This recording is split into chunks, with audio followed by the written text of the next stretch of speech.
योग वशिष्ठ का ये सूत्र कहता है, does not the fool feel ashamed to move about in the world as he pleases and talk about meditation when he is not able to conquer even the mind।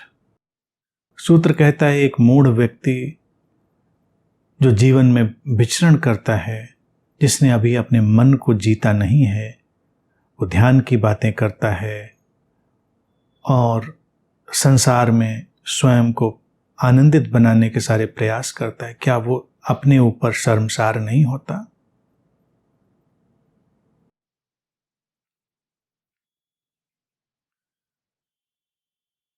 ये सूत्र थोड़ा सा व्यंग्यात्मक है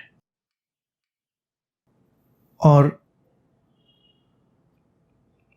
इसके पहले जो सूत्र आया मन को जीतने का, उसके ही क्रम को आगे बढ़ाते हुए सूत्र कहता है कि पहला तो काम मन को जीतने का ही था। मन को जीतने का अर्थ था मन से मैत्री, मन से प्रेम। जीतने का मतलब नहीं था कि सेना लेके आक्रमण कर दिया और चढ़ाई कर दी। लोगों को तो यही लगता है कि मन कोई ऐसा जानवर होता जिसको मार के और वो दिखा देते कि देखो शिकार कर लिया मन का हमने। ऐसा तो है नहीं, हम ही मन हैं। तो जब कहा जाता है मन को जीतना, तो उसका सीधा अर्थ होता है स्वयं को जीतना। ऐसा नहीं है कि हम अलग हैं, मन अलग है और हमने मन को जीता और हमने बताया कि ये मन था जिसको हमने जीत लिया। हम शरीर मन एक साथ हैं और स्वयं को जीतने का अर्थ है स्वयं के साथ एक गहन लयबद्धता में आना। और जब स्वयं के साथ गहन लयबद्धता में आते हैं तो पता चलता है कि स्वयं जैसा कुछ है ही नहीं, ये स्व ही सर्व है, ये एक पूरा व्यापक फैलाव है, वही ब्रह्म है। अब सूत्र कहता है कि संसार में ऐसे तमाम मूढ़ लोग होंगे जिन्होंने इस अवस्था को नहीं पाया है। वो संसार में विचरण करेंगे, वो ध्यान की बातें भी करेंगे, ध्यान कराएंगे भी, अध्यात्म की बातें करेंगे। ऋषि वशिष्ठ ने उतने पहले देखे झूठे गुरुओं, छद्म गुरुओं, इन सब की ओर एक इशारा कर दिया। वो कहते हैं कि यूं तो मानवीय अगर व्यक्ति है और अपने विकास के लिए वो तैयार है तो उसको शर्म आ जानी चाहिए। मैं क्या कर रहा हूं जब मैं स्वयं ही नहीं कुछ जानता हूं, तो ये ज्ञान बांटने की कवायद में क्यों करने लगा हूं? पहले मैं स्वयं तो कुछ जानूं, उसके बाद फिर कुछ बांटने और लोगों को समझाने के लिए आगे बढ़ूं। संसार की लेकिन समस्या है ज्ञान सबको बांटना है और बुरी तरह बांटना है। लोग भरे घूम रहे हैं, पर छेड़ने की जरूरत है। किसी को थोड़ा सा छेड़ दो, वो ज्ञान का एक ट्रंक हमारे दिमाग में उतार के ही जाएगा। भरा पड़ा है। और भारत में तो इतना अध्यात्म रचा बसा रहा है कि लोग बिल्कुल भरे ही घूम रहे होते हैं। ऋषि वशिष्ठ कहते हैं ठीक है, ये तो सीखने की प्रक्रिया है और शर्मसार होना कोई नेगेटिव बात नहीं, नकारात्मक बात नहीं है। जब किसी व्यक्ति को संकोच होने लगे तो ये प्रज्ञा की बात है। जैसे अगर हम मूढ़ व्यक्ति की बात करें तो जैसे मूढ़ व्यक्ति के इशारा उन्होंने कर दिया, वो कभी संकोच में नहीं बोलेगा, हर बात में दावादारी, बिल्कुल ऐसा ही है, यही सच है, यही 100% है। कोई गुंजाइश भी नहीं छोड़ेगा कि वो थोड़ी सी गुंजाइश छोड़ दे। ज्ञानी हमेशा थोड़ी गुंजाइश छोड़ देगा, कुछ कहते कहते भी वो संकोच में आ जाएगा कि और भी संभावनाएं हो सकती हैं। जैसे तीर्थंकर महावीर का मैं इतना जिक्र करता हूं, उनके सिद्धांतों की जो मैं इतनी प्रशंसा करता हूं कि अनेकांतवाद और शादवाद जो उन्होंने रखा कि अनेक अनेक पहलू हो सकते हैं, सत्य के भी, जीवन के भी, जीवन की सारी व्यवस्था और फैलाव के भी। मूढ़ व्यक्ति तो निधड़क, निसंकोच अपनी बातें रखता है। इसीलिए उसका गुरु बनना बहुत आसान है।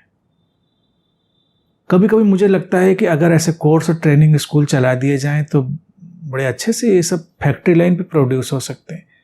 जो लोग थोड़े थोड़े मानसिक रूप से बीमार हों, मैनिया से ग्रस्त हों, उनको आप छांट लीजिए, उनको एडमिशन दीजिए, ट्रेन करिए।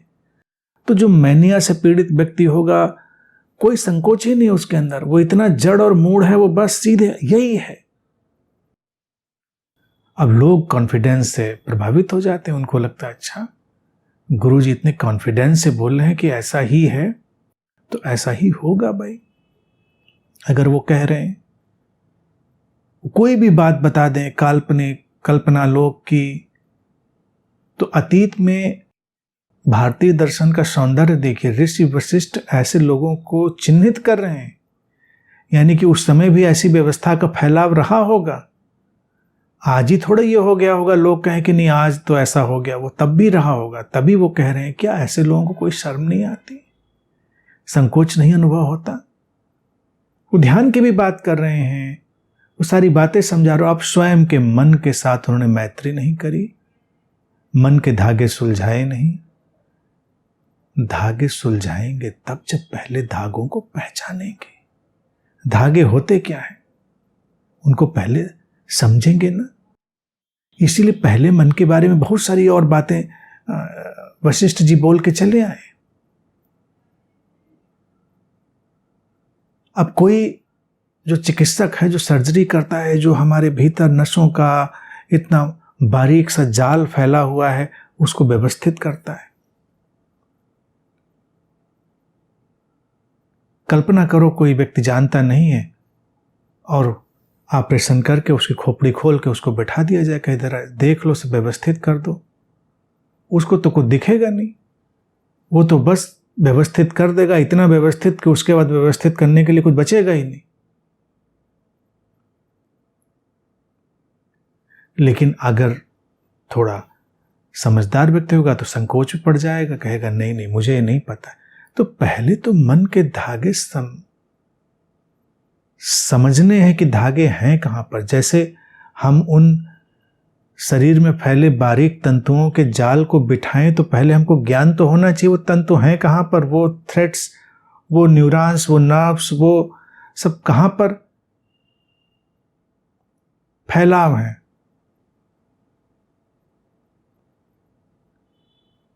उसके लिए व्यक्ति को थोड़ा सदैव और संकोच से भरा होना चाहिए, वो व्यक्ति सीखता है।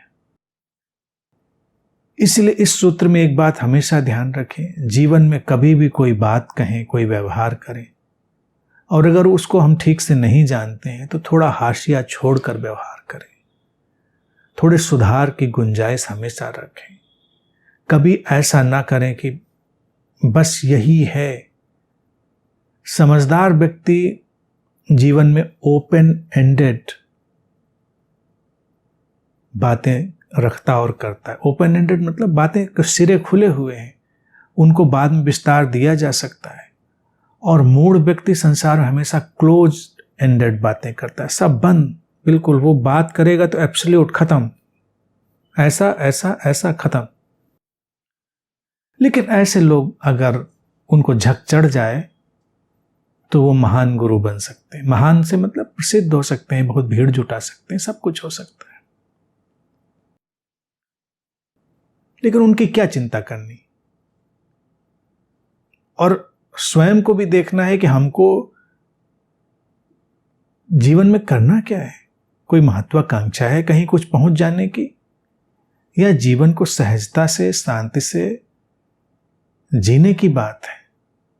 हमको स्वयं के जीवन में उन बातों की खिलावट देखनी है जिनकी मैं निरंतर चर्चा करता हूं, शांति की, प्रेम की, प्रसन्नता की, समस्वरता की, या केवल उनकी गॉसिपिंग करनी है, उनकी बातें करनी है।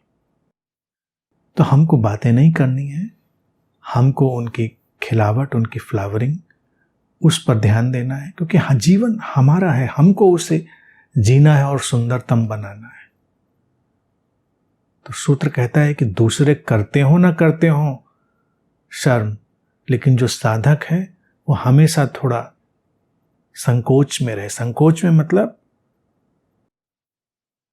स्पेस खुला रखे, गुंजाइश रखे। जीवन बहुत विराट है, बहुत विस्तृत है। तो ये ओपननेस की, खुलेपन की, ग्रहणशीलता की ओर इशारा है और महत्वाकांक्षा के जहर से अलग होकर जीने का सुझाव है।